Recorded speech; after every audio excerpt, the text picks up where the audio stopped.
And as you sit in the notice of your breath and your body, I want us to also bring some attention to our auric field. And what I want you to imagine, this is always my favorite imagining, is that there's this ginormous bubble, the length of your arms coming out, going up and below your feet. It's kind of just this really beautiful, I don't know if you've ever blown bubbles, but when you're first creating the bubble and you're gently blowing it, well, if you do that, you could do it like a kid where you just blow it and it pops out. But if you're very careful, it's kind of beautiful to see the rainbow on the edge of the bubble itself. And so I want you to imagine that you're in this really delicate bubble, not delicate that it'll fall apart, but that it just holds so much beauty that you want to be gentle.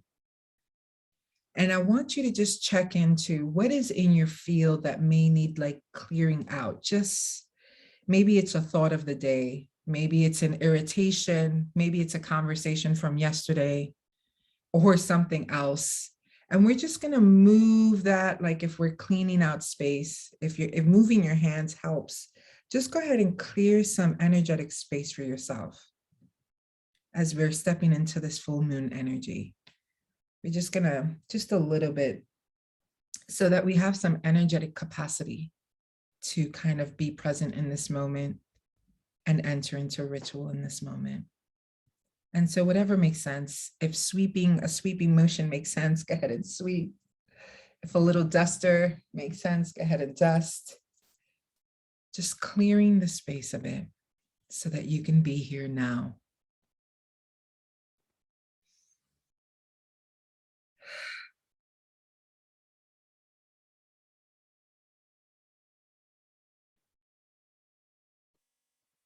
And now we've talked about kind of having a bubble and presencing the body. And I want to remind us that the elemental beings are present with us. So earth is here to support you. Air is here to caress, hold, and move through, and to create breath and spaciousness. Fire is here to warm, to activate, to teach us the action that is necessary and present for us in this moment as an opportunity. And then we have water. And water allows for a conduit, an opportunity to just be in a flow, in a reciprocity of being held, supported, carried, and transformed while simultaneously allowing you to stay exactly where you're at. And ultimately, we have the ether, which is this in-between space, almost an unnameable place of energy that we inhabit as a center. And so as we're imagining this container that we're creating and co-creating, the one you're creating for yourself and the one that we're creating here and now, I want to invite you to just know that you have water, air, earth, and fire, and ether as this supportive system and foundation to move us through this night. And that at any time we need to feel anchored or we need more grounding, we can call on the earth to do so. And they are ready and willing. And if we're needing a little bit more spaciousness and like openness, we can call on air. And if you're feeling a sense of needing to act on something or bring something into motion, then we have fire. And if you're looking for something to reverberate, carry, flow, and even venture to transform, water is accessible as well. And then ether will hold us and contain our moment together. And so I invite you to just be in that space in the most amazing sort of trust. It's the one you can't see, can't quite name, but surely the place that you can lean back in. And as we're stepping into this, I call on our benevolent ancestors, spirit guides, all the host of beings and relations that we have in this world and in all the worlds.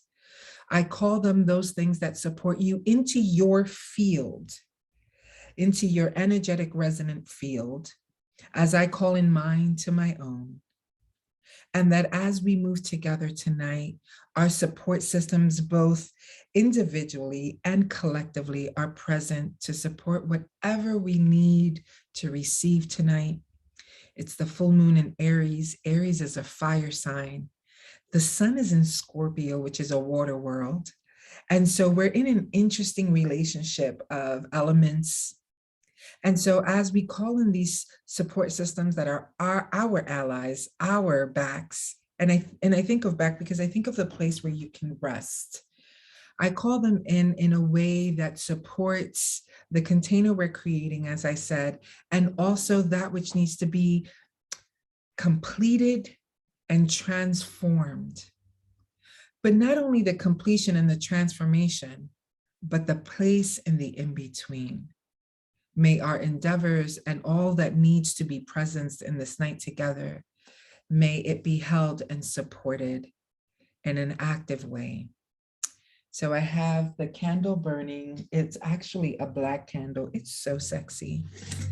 And I'm just gonna put some incense here to burn. I got the charcoal going.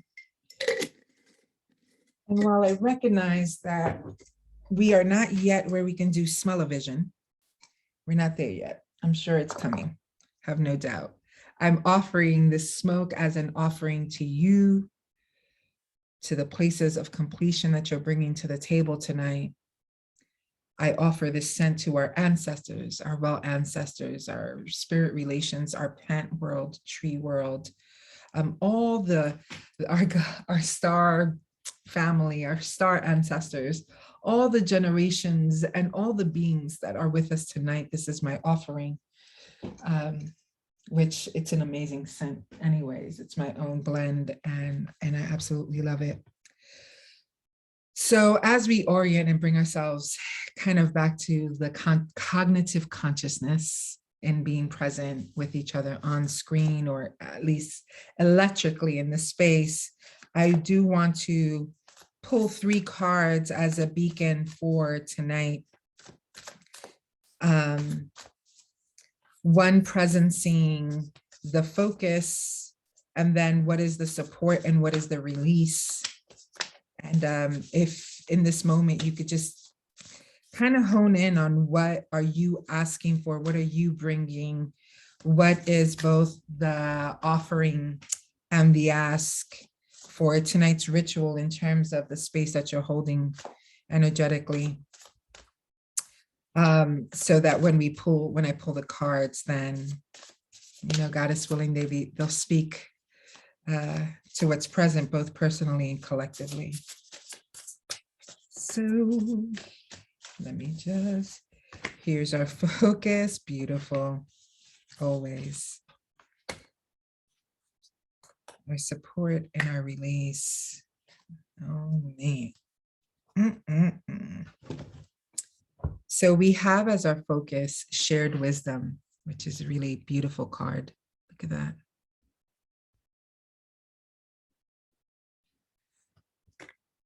We have as our embrace and our support compassion, which is really beautiful as well. Okay, that was a necessary friend. And as our honking so hard, as our release, destruction.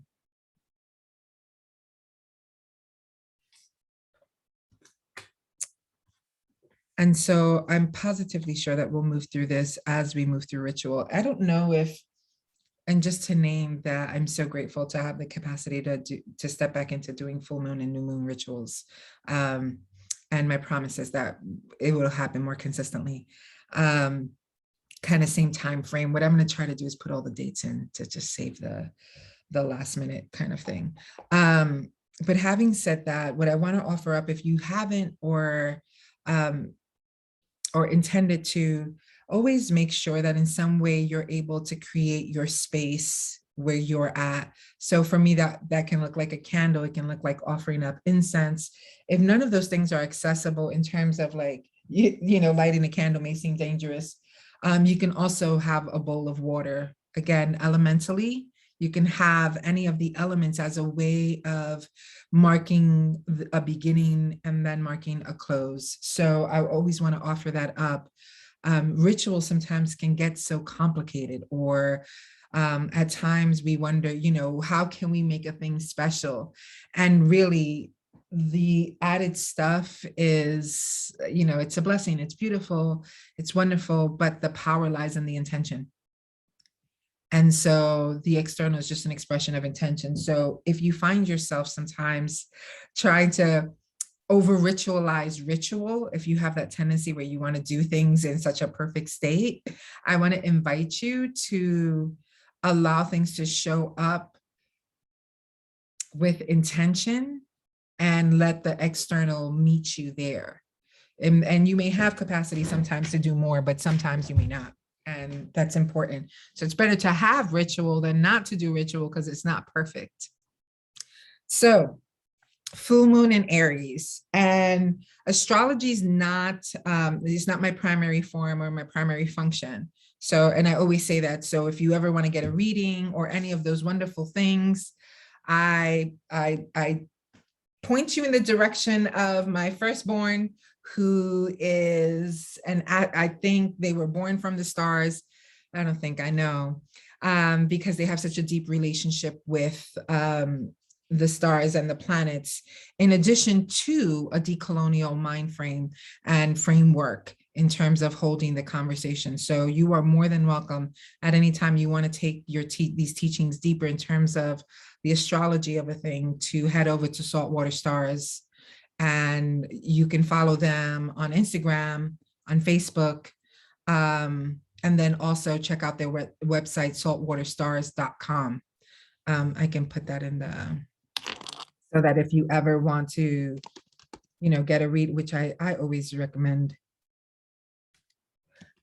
because I think it gives so much information in terms of, relationship. It is all relationship. And so they're just really good at that. I'm just making sure that I'm giving you the right.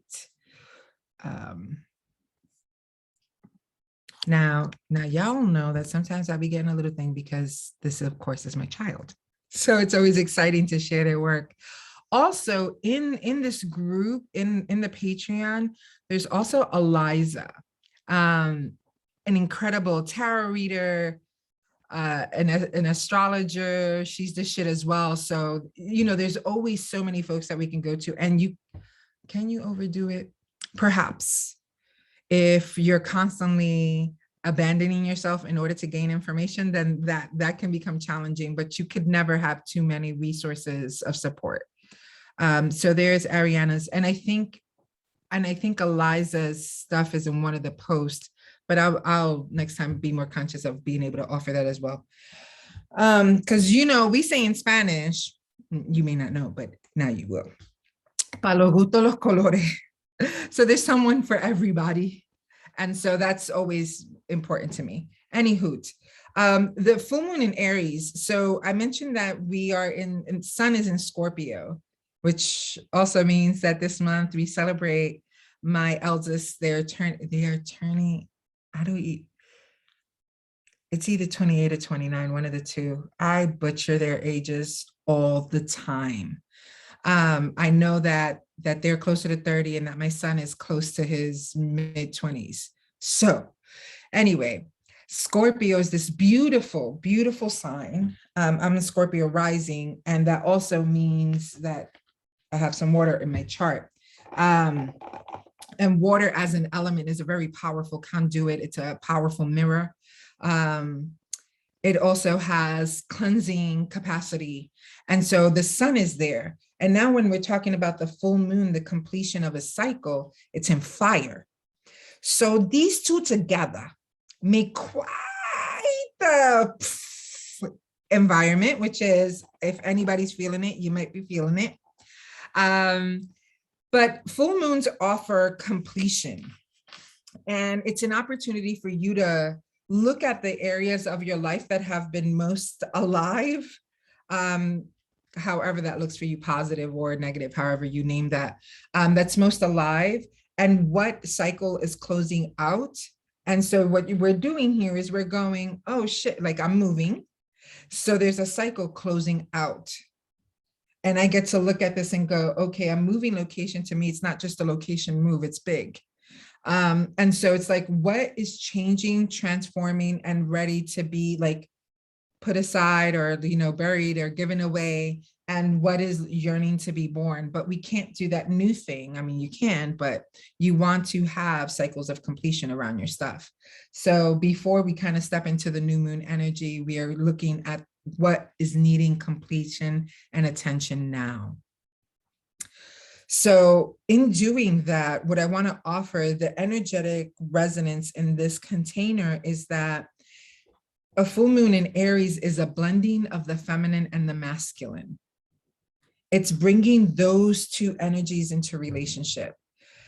The thing that's challenging about the language of feminine and masculine is that it's so oriented toward gender because of our conditioning that it's hard for us to imagine it outside of that. But water would be, because it's a conduit and a receptor, it would be the feminine energy in this thing. And among the many ideas of what water does, it is because water does have the capacity to receive more. It has this way of being able to slowly ebb and flow. And that energy, which has been classically among many ideologies, give me one second, let me close this. Among many ideologies, a feminine expression. So what we're holding between having like water, Scorpio present, and having fire, action, right, impulse, movement, that's a masculine expression.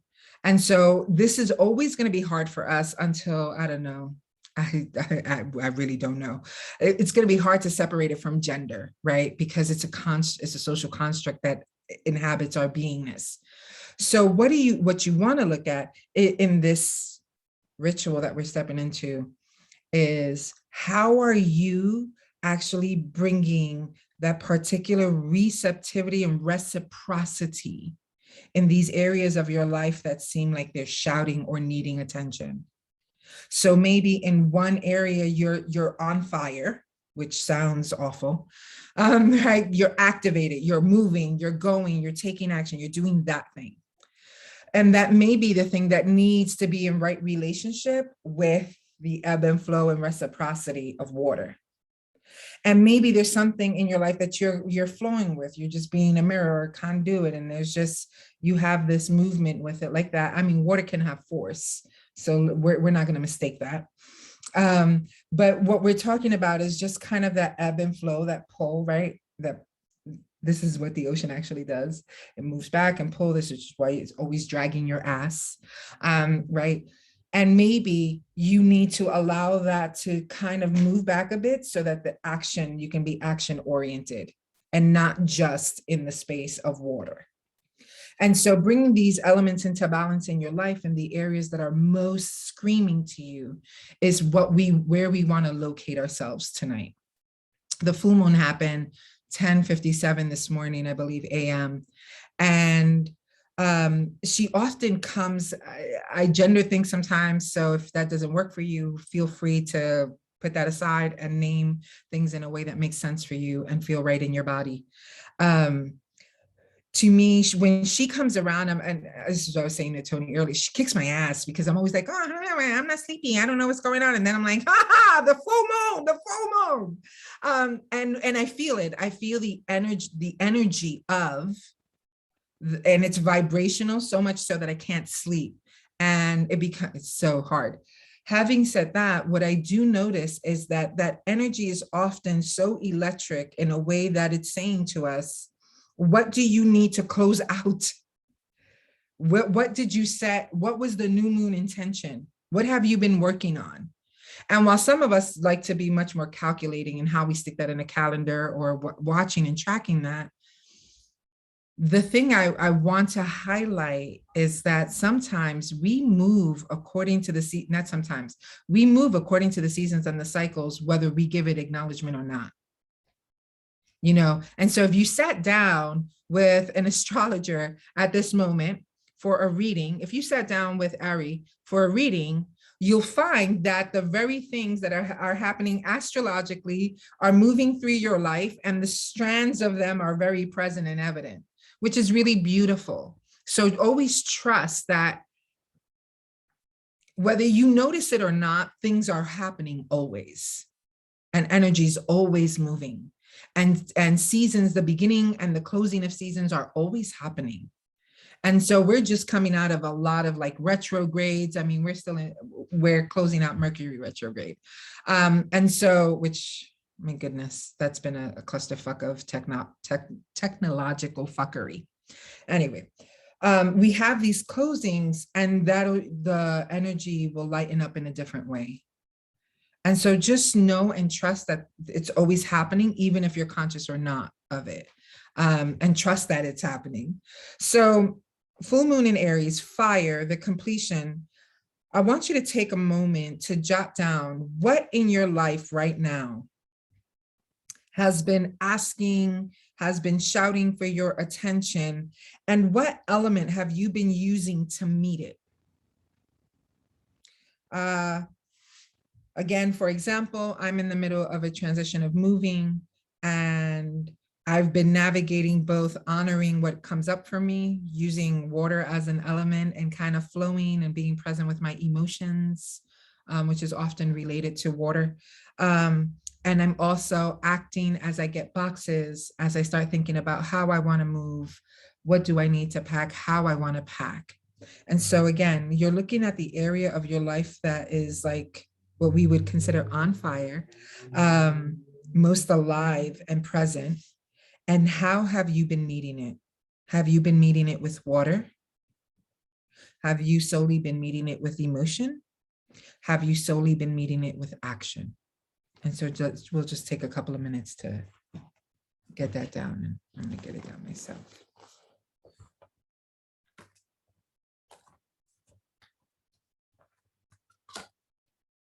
And let me know if you need that rephrased.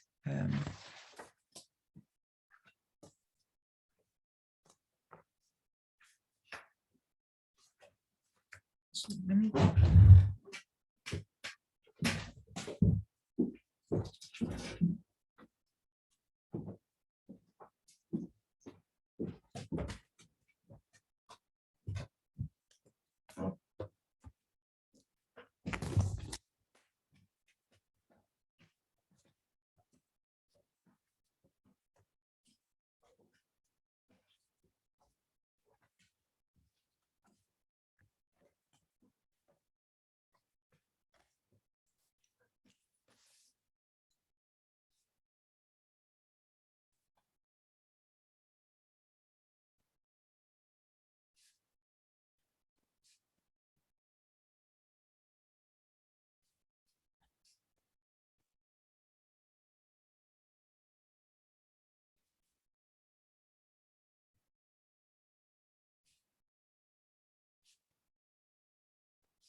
And so if you can complete your thought around that or whatever was brought up for you. One of the things that I often have to remind myself and also talk about is, that time is not linear. It's spiral linear, as we say in my priestess community. And one of the pieces about that that is really fascinating and becomes really challenging is because we're so listen, I don't give a flying fuck how much individuation we love to think of or that we are so conditioned to so many things that the more we discover it is you kind of think you own your own thought, but you actually don't in some ways, because you've had all these subliminal messages for so long that it's fish in water, and to notice it becomes real, like it's a practice, which is what we're doing, right? A lot of ritual is decolonial practice. It's the idea that we will not be one-dimensionalized. We will not one-dimensional, you know me in words. We are not going to one-dimensionalize the world, our experience. I mean, we can go down the list. And so the piece about this is that you could have one area of your life being shaped and flourishing and going through its own cycle. And I don't know if you notice, like, if you ever see the images that I use a lot of tree images in my work, because the cycle of trees really speaks to me profoundly. Certain trees, of course, and we're also in the Northeast, so it's a different relationship to how trees move, a lot of them anyway. And so really knowing that like you could be your professional, your career, your work in the world can over here be turning into this beautiful thing, flourishing, the seeds growing, and your personal romantic life could be a fucking hot mess, right? And your family life can be super great, but your health can be a hot fucking mess, right? And so learning or reconditioning our minds to hold for the complexity of these things are really important. And so when you're noticing what's coming up for you, don't ever feel like you just need to focus on one thing if you notice another.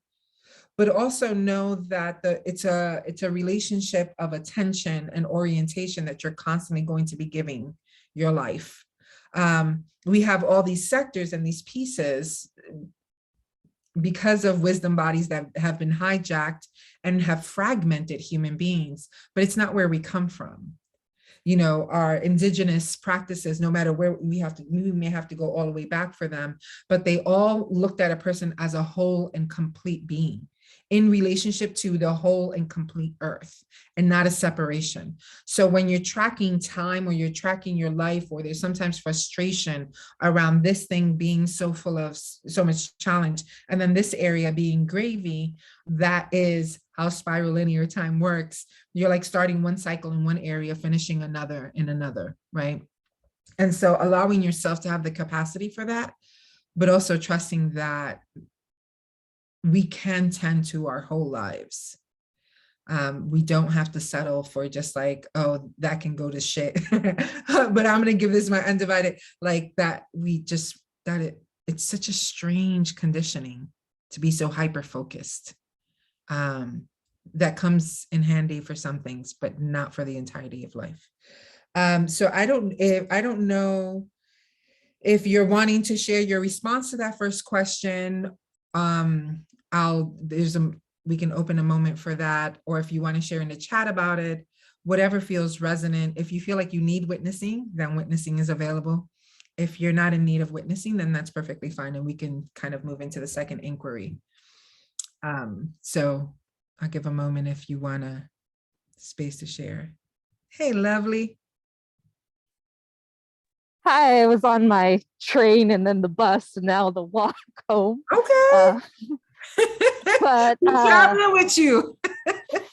Yes. So I've noticed that last year I started this kind of project that on hindsight is a little wild, but I'm trying to read 365 books in 365 days by November 15th. Oh, damn. Okay. So and it's, that deadline's coming up, but I feel like I'm actually going to make it. So that's all just fire energy right Woo! now. Yes. On the other hand, it's been a great way to procrastinate on planning my wedding for next year. Ah. So, which I feel like I'm very connected with, like how emotional, like my emotions around it. I'm very excited and all that, but the actual like putting concrete things on the ground for that has been a little Right. not happening. So Yeah, beautiful. Beautiful. Thank you for sharing that. Yeah. So I would say that I'm like a, like a little, what's it, big lighter that's on its last, like its last little, yeah, like, right? So there's moments where I'm just, um, wow, there's so much. So moments of fire, of course, has been trying to, tonify my house, Yes. after the divorce, and moving forward with custody, filing for custody, and where I still kind of feel like, I guess, water, like water moves, water keeps moving. Um, and so I'm trying to let go of the old roles that Mm, I had in the family. The family still exists, it's just being reconstituted. yeah. But I'm struggling with letting go of what used to be from Yeah. from the memories that, like what was. Yeah. Anyway, so that's what I got. Yeah. Yeah. Thank you for sharing, Tony. Hmm. Yeah, I feel like for me, and just a model of exactly what I'm talking about, because in all that we shared, so there's these action things, and I feel like for me, the moving thing is a thing, right? And so I'm like, Hmm. okay, this is a big transition for me. I've been 4 years, almost 4 years where I'm at. Um, and so change anyways, change always has its own energy and its own, like Hmm. there's joy and grief in it and all those beautiful things. And so one of the things that I've been tracking for myself, along with the fact that we're heading into winter, so fall season and seasonal affective disorder, real thing. Hmm. And so I'm tracking some of that energy, but realizing that, like, so I have to buy these boxes. I have to confront my life as I established it here, ordered and disordered. And as I'm looking at that, I start noticing how it reminds me of what you said, Maka, where it's like, I'm like, oh, wait, there's this exciting thing about moving and I get to start fresh. And then I'm like, wait. Um, so yeah, that sounds great, but wait. Like, so I was talking to a friend and I was like, yeah, so I moved the 29th. They're like like next week. I was like, yeah, I'm trying to give myself some time. They're like, time? You're moving next week. You need to be packing. What are you doing? I was like, wait, what am I doing? So I'm like, wait, what happened? Well, what the fuck am I doing? But here, the piece of that to me, I had to, like, and it's with myself. I had to wait so that the emotion, the water, that thing can well up so that I can get the information as to why my mind continues to push that as it's something happening down the line and it's like happening next week. So like, why am I doing that? Why is that relationship happening? And so for me, I discovered that this apartment, I don't own it. My landlord is a good friend of mine, and it's been an amazing kind of covering for me. And it's also the last place that I have memories of my mother. And that right, like there's something I'm leaving behind, that rather than trying to bypass it or trying to like suck it up, just fucking pack, right? Like instead of doing that thing, I'm like, wait, hold on. There's a lot of emotion attached to this place, to the stage. This transition is not just a transition of, oh, I'm just moving. It's just a location move. No, I'm shifting a season of life. And that moving out of this place means something to me because of all that it holds.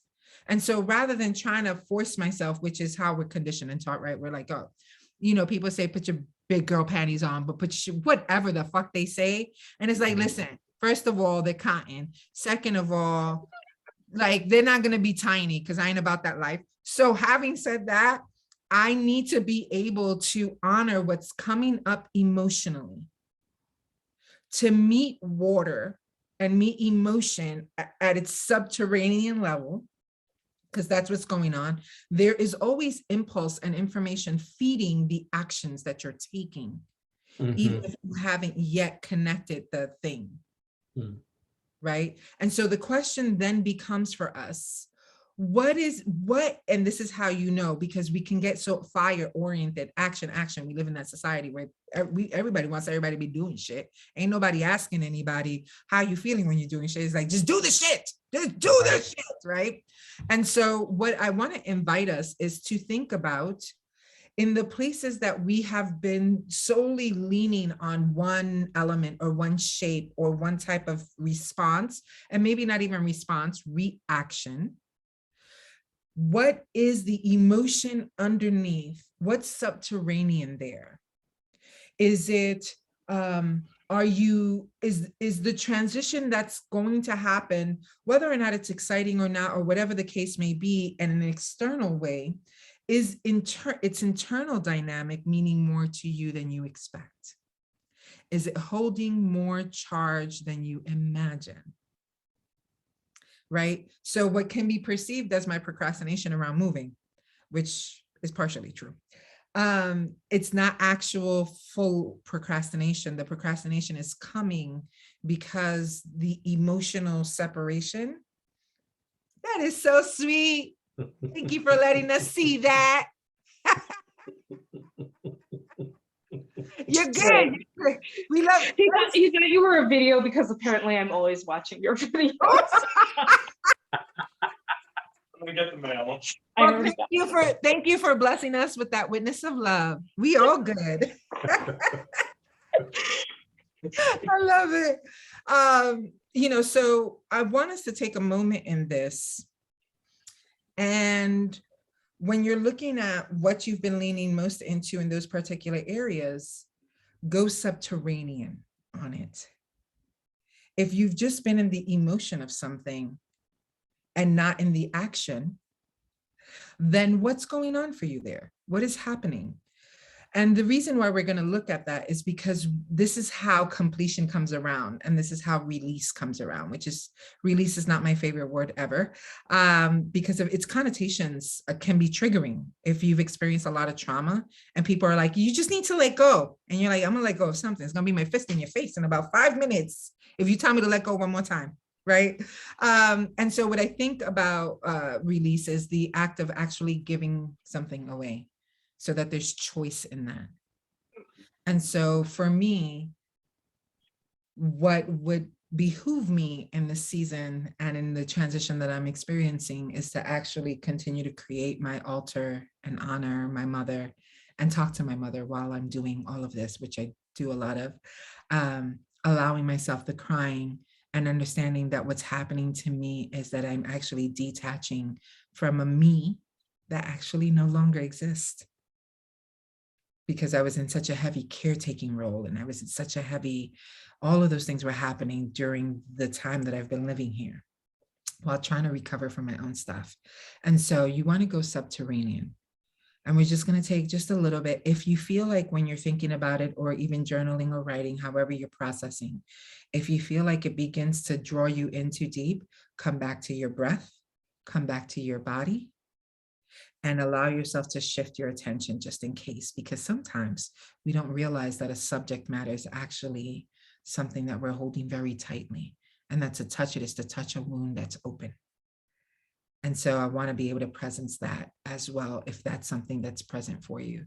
So just take a minute to go subterranean on these areas that you're like, oh, wait, I've been using more water in here and just been like kind of flowing, kind of with the emoting of it. And I've been in more action here, but wait, why have I been in more action here? And what has been challenging for me over here? So does that make sense? I want to make sure, because sometimes I get excited. So what you're looking at is what you already wrote, and you're going underground with it. And at any point that you're underground with this and you're going, oh, wait, I know why I've been just holding on to the emotions. That, and you feel that some of that's a little loaded for you, call in your allies. If it's a tree, if it's a panther, if it's hibiscus, whatever your allies are, call them in to support you in that moment. So just take a couple of moments, either to journal or sit in reflection with it.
So if you can begin to kind of bring your thoughts to a completion of sorts, always the invitation is that we can come back to it if more is needed.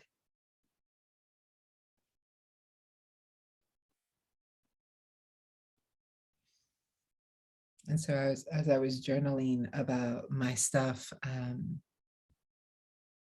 you know, it started with the idea of releasing old memories and things like that, and the challenges or how to keep memories, good memories with me always, which is one of the many things I love about our Jewish tradition, that we have these beautiful ways of memorializing our loved ones and our ancestors. And as I'm journaling, I'm realizing subterranean, and it only comes out, it's like for every one answer I think I have about something, I have like 20 more questions. You can't get any more Juyurican than that shit right there. Anyway, so I'm like, wait, what is it that's really getting at me? Because I know it's the stuff with my mom and things like that. I'm like, okay, I get that. And then I realize, oh, I actually don't know who I'm becoming, but I know who I've been. And in the world of needing to know every fucking thing ahead of time, it is a terrifying thing not to know what this next transitional stage, who I will be then. What is it that I'm leaving behind now? What part of that? And this is just to speak to, sometimes change can be very traumatic. And it begins to pull at wires and at places in us that have not had attention. And when our sense of belonging, our sense of being seen, valued, and heard is so deeply connected to our identities and how we have been moving and transitioning from one state to the next, what's really interesting is that your core never changes. But anyway, from one state to the next, we become afraid of what those things mean. And because we're not exactly conscious about all of this is not all happening like in your frontal cortex where you're like, yes, I'm thinking deeply about the way this has affected me. Because when I was 4 years old and we moved from one place to the next, it was a nightmare. And so that's why I'm thinking about what I'm thinking about and then procrastinating, right? Nobody does that. We're not like actively thinking about that shit. You know, we don't connect it like that, but our bodies do. And it's in our memory that an experience of change or an experience of change in identity can often bring up so much that sometimes it's hard to even separate what's now and what's the past. Right. And so in the space of like being able to go, oh, I get it. I'm afraid of what I don't know. Shit. Of course, I'm going to have all these reactions to things because I'm uncertain in a world that has promised certainty. I'm uncertain of what is next and how it will change me, or what does it mean?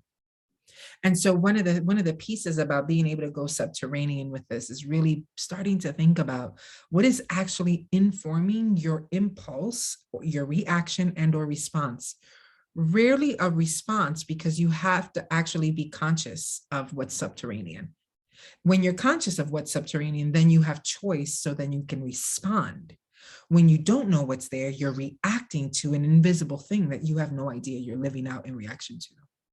And so I'd love to offer, if you need a witnessing for what came up for you while you were going subterranean. Listen, I just have all types of images in my head right now that we're all like in this little ditch somewhere in the ground, you know, half naked and shit. And I'm flicking bugs because I'm terrified they're gonna get in my, I'm not gonna start that visual. Anyway, we're like also, we're all like dirty and muddy, you know, because we're like digging in. But this is in order to bring completion, and completion is not we have these really conditioned ideas around things. Completion doesn't mean that it's already like reached its full cycle, but completion is to be able to close something where it's at. And wherever it's at, release and allow it to recycle, reuse, upcycle, you know, all of that shit, wherever we may need that, but to actually acknowledge that. So I want to open up, if you have a witnessing that feels present for you, here's your moment to share if you want to.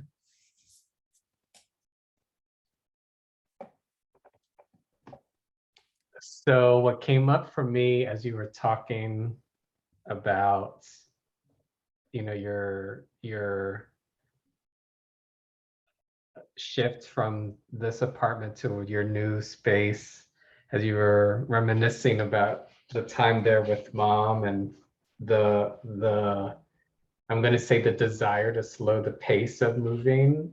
Dwelling was the thing that came right away. Like, and dwelling has different, right? To dwell, your dwell and dwelling, you know, that it has, it's both a noun and a verb. Yeah. You know, and so it just like, I don't know, it just like right away, like something, it just struck a chord with me too.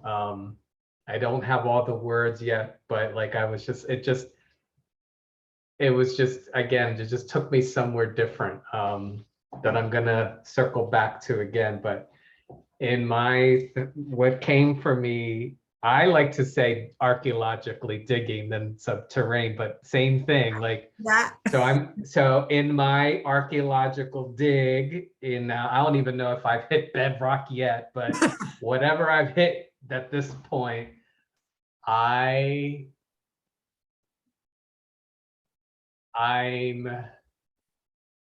again, I'm just noticing how what I've inherited, what I've stopped in the pattern of trauma, but what's been carrying on.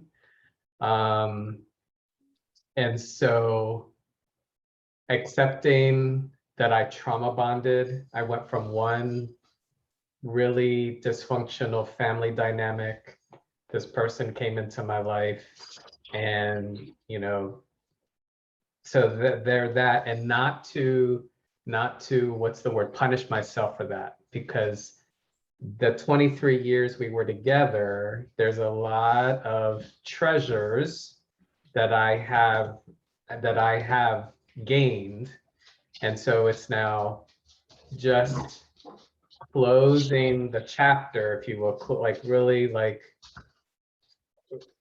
and I don't know yet what I'm going to do, but so this is like a second close. I've done a close, but I need to do some type of second closing so that I can now be ready to invite the next, be ready to make that, you know, whoever, whatever, you know, so the best version, like I'm going to be the best version for this next partner in my life, you know, and they gotta love to wear high heels and go on the dance floor and dance some salsa merengue. That's all I gotta say. Okay. All right.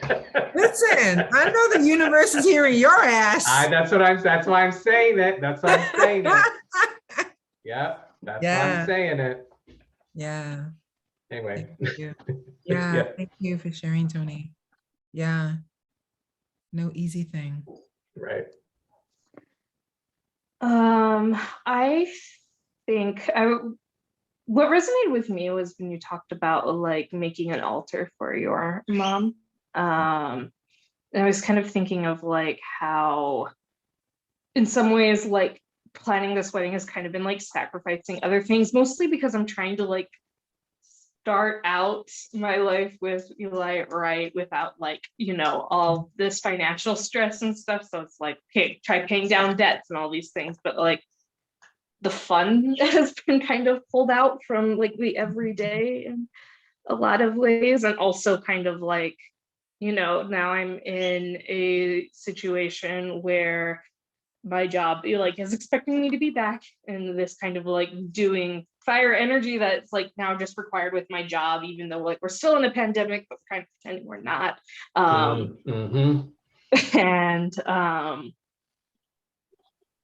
And then kind of recognizing like, you know, that when you're talking about like fish and water, like the whole trying to start out my life right. It's like Eli and I have been together for 6.5 years. We've lived together for 4 years, you know, like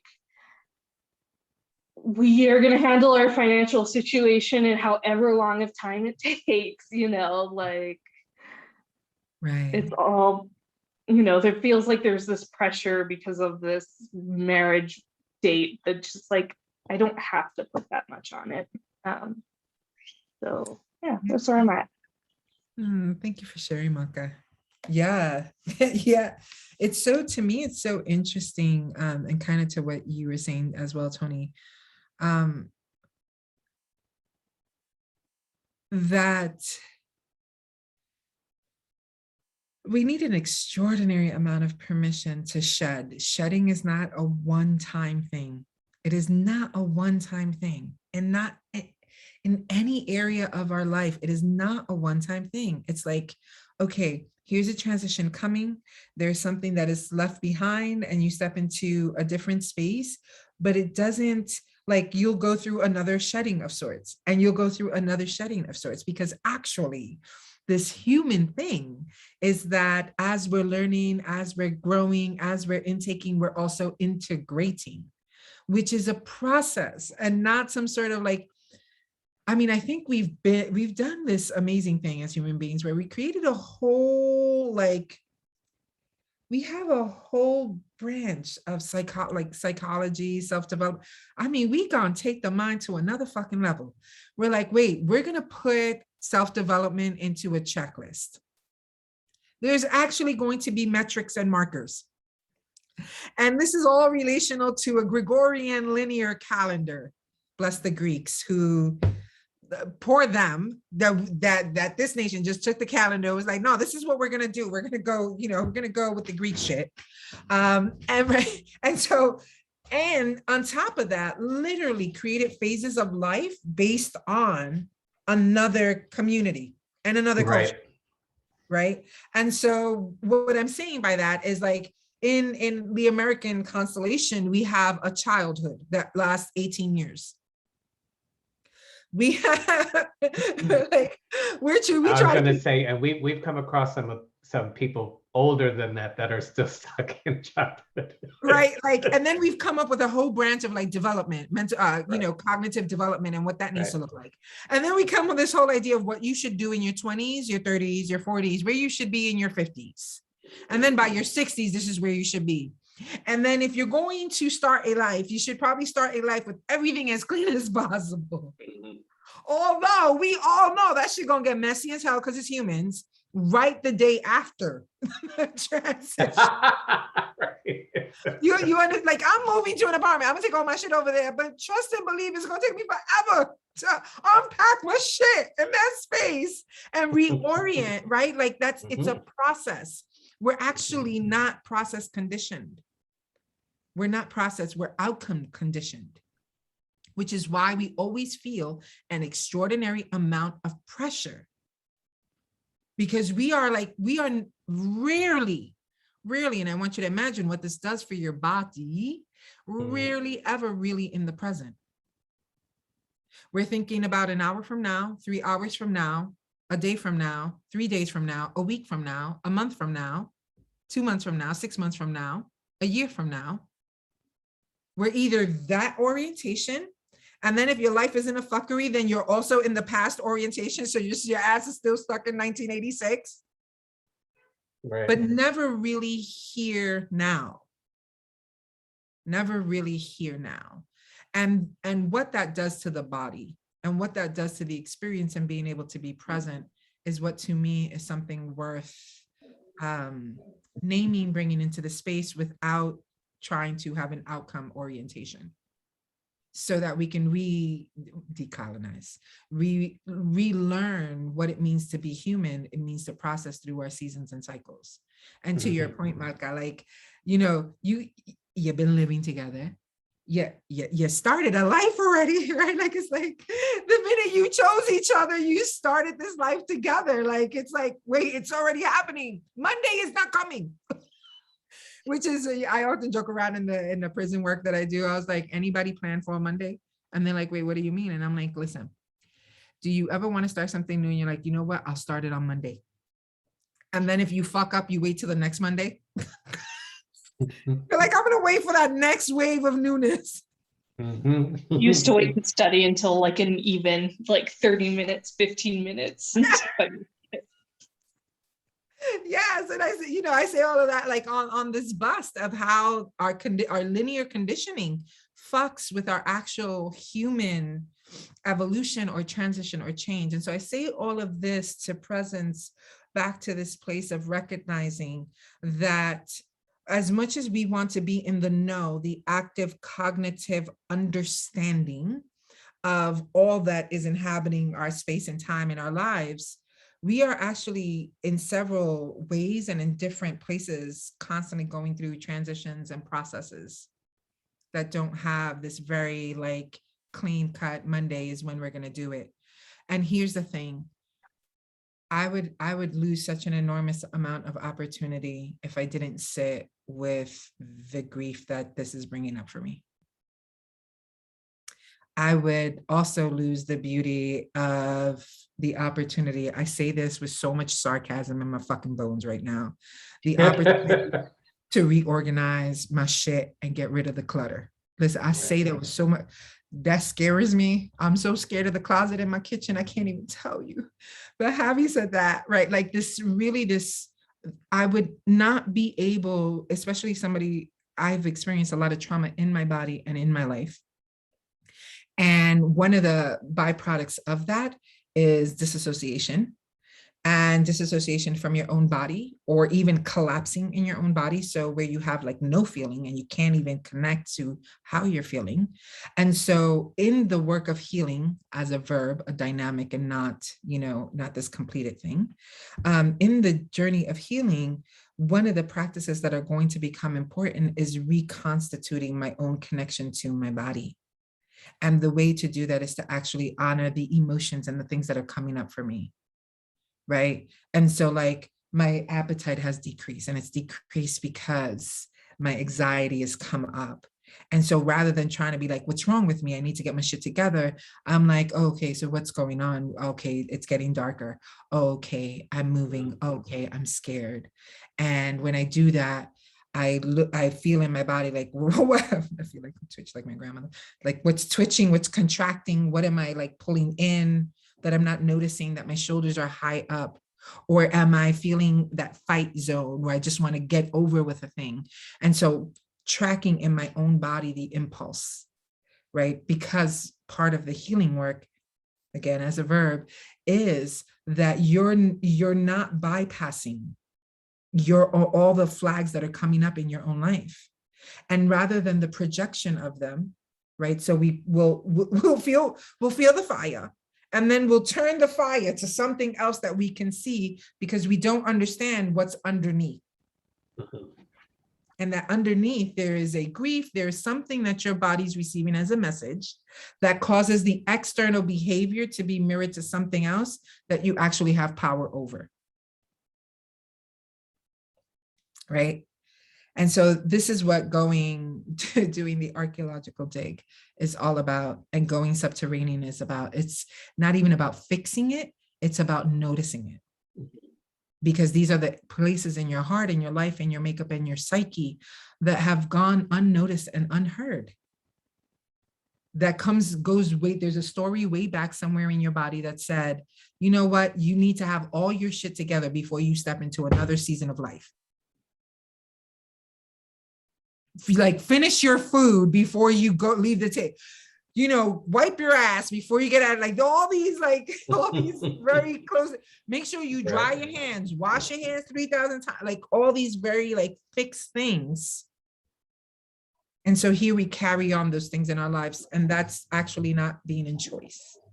And so being able to look at these areas that have come up in this full moon. So now the moon is burgeoning. I mean, and she is, like, if you look at her in the sky, there's one or two things that she looks like: a big belly or a big boobie. I'm never sure which one. I'm always like, okay, thank you for that visual, right? But just the fullness actually illuminates. Right. And I don't know if you've ever had the honor of witnessing the light of the moon coming through your windows or lighting up. Oh, it's amazing. Yeah. Yeah. It's like, so this is that gift of never underestimating the darkness, because there will be moments of light in which you'll be able to see the terrain you're navigating. And so in the spirit of like having gathered these pieces, which is what we did, we're in ritual right now. We've gathered the pieces, the places that are most present for us, and kind of doing that thing, and where we're using these elements really naturally, using the elements as a how we're going to handle this, coming underneath to meet what actually needs to be completed in this. So maybe the completion actually looks like you sitting down and having, so for me, that's going to look like, I probably will write a letter and put it, I have an ancestor altar, so I'll probably write a letter and put it there for my mom. Just some things that I'm thinking about, just the memories, allowing myself to cry. I've allowed myself to cry. I have moments where I just like bawling. And allow that moment, and then allow myself to move in order to get space from that, to move and begin to box up my stuff. And so that what's actually asking for me to pay attention to and to notice is that, to me, transition in this way is really important. And so is home. And that I miss my own sense of home, which is a thing for me. Like, right, my kids are grown, I'm single. I spent 20 something years in a home, to speak to what you were talking about, Tony. Right. I spent 20 something years, I mean, most of my life, as in the identity of a mother figure, and then raising my own children. And so this idea of transitioning from one space to the next means something. It has blessing and wound. And so I can honor that by allowing myself to be excited, and also allowing myself to close out whatever needs to be closed out, because I'm no longer actively in the roles that I used to be. And I can safely, with so much respect, allow that to move on and be integrated and woven into the fabric of my life. It will always be a part of me, just not the leading part of me now, right? And so for me, that looks like ritual. So the question that I would ask you is, what does the completion for you in terms of honoring and giving this in-between place that you're at, giving it a container so that you're actively witnessing it, and you don't have to take it and shapeshift it into some other area of your life, right? So the thing that can happen for me, and I'll give an example because it's just easier that way.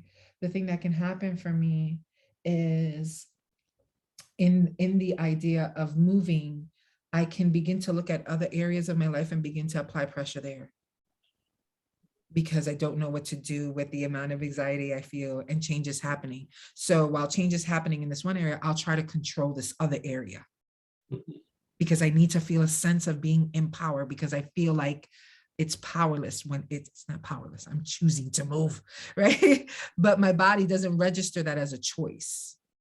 My body just registers it as change. It does not know the difference. It just registers it as change, and change in the history of my own psyche has always come through pain. So my job, rather than trying to hyper control something, right, which would be that would be my tendency without consciousness.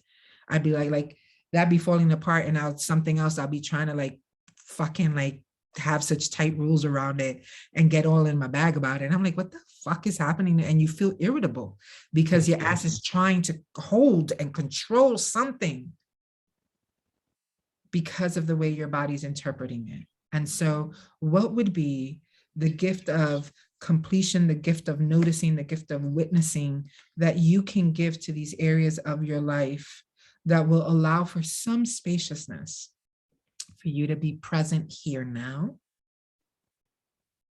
and also get more support in where you may need it? So that's a journal prompt. Give a couple of minutes just for you to think about, what do you need a ritual? Do you need some more support around these aspects? Do you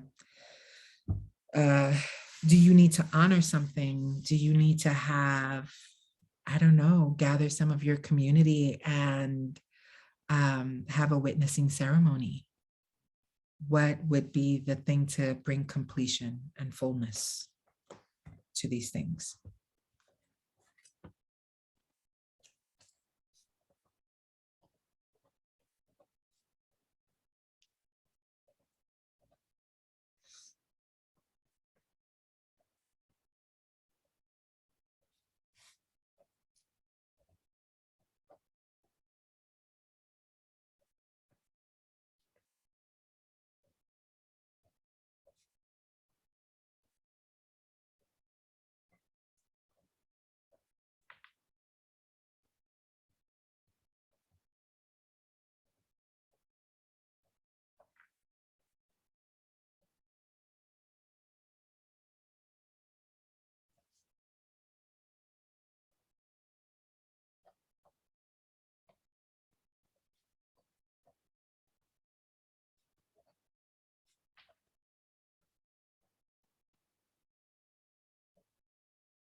So I want to invite you to bring a completion to that last thought.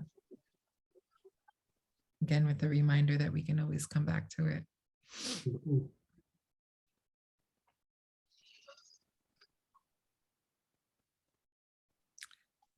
And so I don't know, we can do again if you want a witnessing around it. I realize that for me, one of the ways that I can bring a sense of completion is that I've been working on a grief project. I spent a couple of weeks in August. My life has been so full. Anyway, August feels like it was like 3 years ago. Yeah, in COVID years. Yes. Like, Yeah. wait, when was August? And what I did was I was doing, and I've been talking about this project for a while. I sat with some kids and we did kind of some regulating exercises and talked about our losses during COVID, because I feel like kids are probably one of the demographics that didn't get to talk about how traumatic it was or has been for them. Especially that first year, that is huge. I mean, the world shut down, pop-pops and mamas passed, like so many things have happened. And so I gathered kind of their grief and we moved through exercises in that process. And the second half of the project is that which is actually right behind me, that is canvas on that table. And I'm actually going to take their offerings of expression and write them onto tear-shaped canvas pieces and put it in a scroll, almost like a tour of grief.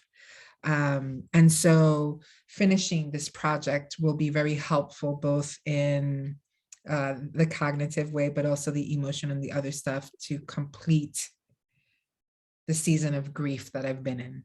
And it'll help also with moving and shifting and transitioning, because it'll give me something tangible in order to be able to like send the message to my mind, body, spirit, the whole situation, that we're going to be okay and that we are closing one cycle and stepping into the next. So that's one of the things I'll be doing as part of completion in terms of these things that I named in this full moon ritual.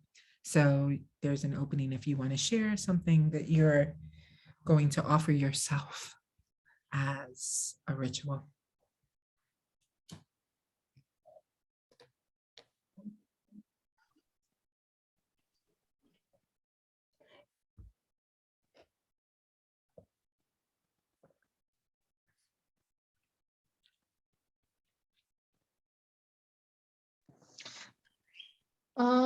I thought about like ways to kind of handle the wedding and then make things maybe a bit more fun. I thought about like somehow being able to honor our home that we've already made together. I thought about like we have 5 pet birds. I'm amazed they're quiet right now. So maybe spending time with them and then planning or doing some sort of ritual before we start working together, because I also forget that like planning the wedding does not have to be like my thing. It's ours. Yeah. So I get stressed about it, but I don't get to both of us. So Sure. Yeah. Nice, Yeah. nice. Yeah, that's what's up. Mhm. Um,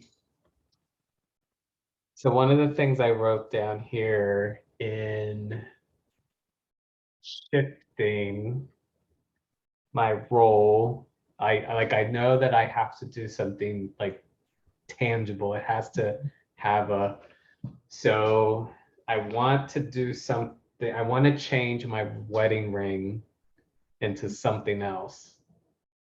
I don't know what yet, but I know that once it comes to me, that'll be a way for me to symbolize the new role I'm in, Yeah. but still committed to the family, you know. And then the other thing I wrote here is um, I'm going to write a letter, like another just like rant. Yes. Until I'm so exhausted, like just get it all out. And then take that with the where I put my ancestors' altar. There used to be a wedding picture up there that I've taken down. I've taken all the wedding photos down. Yeah. So that wedding photo along with the rant, I'm going to burn those. Okay. Yeah. So that's my plan.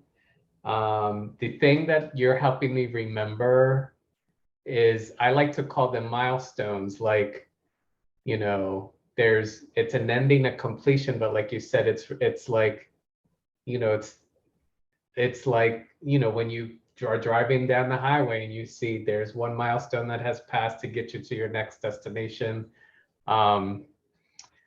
So I'm going to continue making my list of like my little mini milestones I got to do, because there's stuff still around. And what I'm going to focus on first is anything that's still visually around the house that takes me to the marriage, to just, take them down and replace them with something else. Yeah. Yeah. Beautiful. Yeah. Which, just to name, these are enormous undertakings and tending to and orientations. And so always making sure, one of the things that I did with the kids, and it's shit I have to remind myself of. So it's like, I'm like, okay, little people, we're going to do this together. And one of the things we would do is like, here we would talk about breath, and I always do the hand motion because that's what we would do in order to learn to breathe together. And we often gave each other gratitude for sharing our moment of like deep pain or sadness. Because grief, in the language of children, I'm like, grief is sadness that stays a little longer, right? Because that's often like its energetic hold. So we moved through that and we had those moments. And once we were done with that and everybody shared, and at the end of their sharing, they, the entire circle would say, thank you for sharing, with their hands on their hearts. And, it was such a beautiful thing to witness, teaching them to honor the sharing. Once we closed that out, then it was time, which I'm going to actually work on a workshop around this. Then it's the time to bring in the joy. Joy cannot be brought in too soon when you're grieving, because you have to allow grief to be complete in its like expression.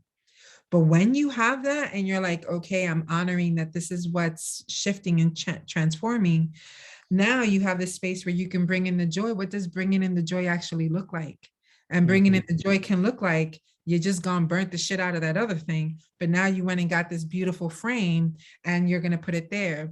You had a whole stress thing, but now what you and your partner are going to do, Malka, is you're going to create these really beautiful flags that mark the, how close you're getting, or what are the pieces that, so that every moment is a celebration, because life is way too short, right, for us to spend it all twisted all the time. And so what are the ways that we can bring in the joy? Because all this work that we've been doing, whether it's actually being stressed out or having all these underneath emotions or even the actions, is that this is our human life full of beauty and to be celebrated. And that every moment we have is actually incredibly precious and amazing and complex, and that we don't have to deny one in order to be with the other, or be with the other and deny. We don't have to do that. But that being a whole human is being able to say there's so much changing and there's so much also to be celebrated. So what are the ways that you can do that for yourself? And maybe it looks like when you remove some things, Tony, you are celebrating by going to Home Good. I got a spot for Yes, at I got a home, at spot for home. Home Goods. That's right, You that's know, right. You go to Home Goods and you get yourself a mug, or you get yourself Yep. celebrate Yep. every step, because it helps us also be in presence, and it helps also reorient our body's reception to experiences. So if we've often experienced like getting ready for something or doing things as stressful as like we got to carry the weight of which is what that shit feels like. It feels like you're carrying the weight of the world by yourself. And then, like if you're really in your bag, you're like, whoa, it's me. I've been carrying this by myself. Right. Which reminds me of every biblical figure to be had. Right. Oh, I don't know what to do. Right. Right. And so really being able to shift that narrative to oh shit, again, oh shit, I'm leaving this apartment behind in that way. And I am moving into a new space that has new energy, that gets to be defined by a new way of being in the world. I get to choose that. I get to choose that. And actually have the capacity to choose that, because I'm not, like swimming in my own tears all day. So really bring in the joy at each shift and at each transition, and that to hold both masculine and feminine, reciprocity and action is actually the dance of a lifetime. And this is what it will always look like. The world says this, but this is what it actually always looks like. You dance with both. You dance with actions and emotions. You'll dance with the unknowable mystery, which is I'm not a fan, right? The unknowable mystery. You'll dance with the unknowable mystery. And also you'll be able to dance with what you actually can do and act on in choice. Right? You'll dance with the past and the future, but you must always be cognitively in the present. And that's bringing yourself back to this moment. That's the work, always back to this moment. Yes, you have a million things to do tomorrow and the following days, but this moment right here, bring your body back to this moment, noticing what parts of your body are actually checking out and bringing them back. And maybe that's touch, maybe that's a bath, maybe that's a dance. Presence is the greatest gift we can actually give ourselves and each other. So, thank you so much for sharing in this space and being in ritual. The cards have been here, and I feel like their energetic beacon has been informing our entire conversation. Compassion is something that we need to embrace. Shared wisdom is where the focus will be. And I love that the roots of the tree are so evident. Because trees, right, they're connective, right? The roots are all connected. And then last but not least, destruction. And the joy of destruction is that it creates space for that which is new, for a new patterning, for a new way of being that is not defined by old structures. All things that are beautiful and majestic go through the process of releasing, destroying, and eliminating. I think of the redwood trees. I think of fall, which we're in right now in the Northeast, right? It gives us a very visual and literal symbol that everything that falls away becomes the compost for a new forest and a new world. So if we can find our comfortable seating one more time so that we can open this space up and open this container. And again, find your breath.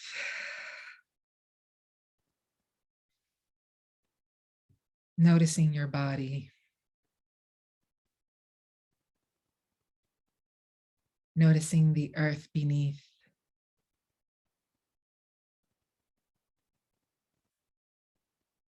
Noticing the sky above, the infinite.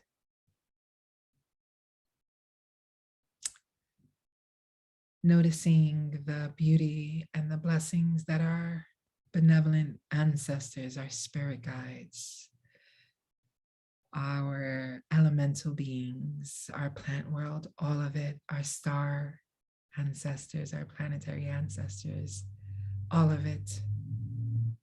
Just noticing the way they've showed up for you tonight, supporting you. We sing in the priestess community a song that's quite phenomenal, and it often it's just an ode to the ancestors, and it says, lean back, we're right here. And I think that that is the energy with which all our transitions, all our becomings, our unfoldings, our closing out are held with the fact that we can lean back on all that love, an enormous amount of love that has always and will always support us in our journey. I'm so grateful for the angels that held down this container virtually and in space and in time.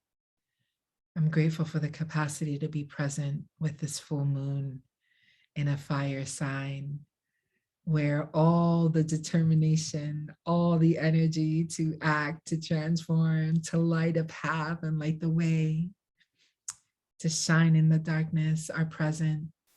May our unfoldings and our becomings and our who we are already be the thing that is centered and honored. And Most High, I thank you for your blessings abundant each and every day, and that this human expression, this beauty, this thing, this pain, this edge, the unfathomable and infinite, unknowable mystery that is this life and all these lifetimes. I sing your praises, elevate and amplify all that you are, all that we are, no longer distant, but always one. I thank you for this full moon. I thank you for Malka, and I thank you for Tony. And I pray that their lives and our lives will continue to be the most beautiful expression of all that is human about us in its complexity and fuckery. I thank you, Most High, and I thank you in all things. May the commitments to transforming the moments, but also knowing how to be with the present, be our commitment for all lifetimes. May it be so. Amen. Amen. So good.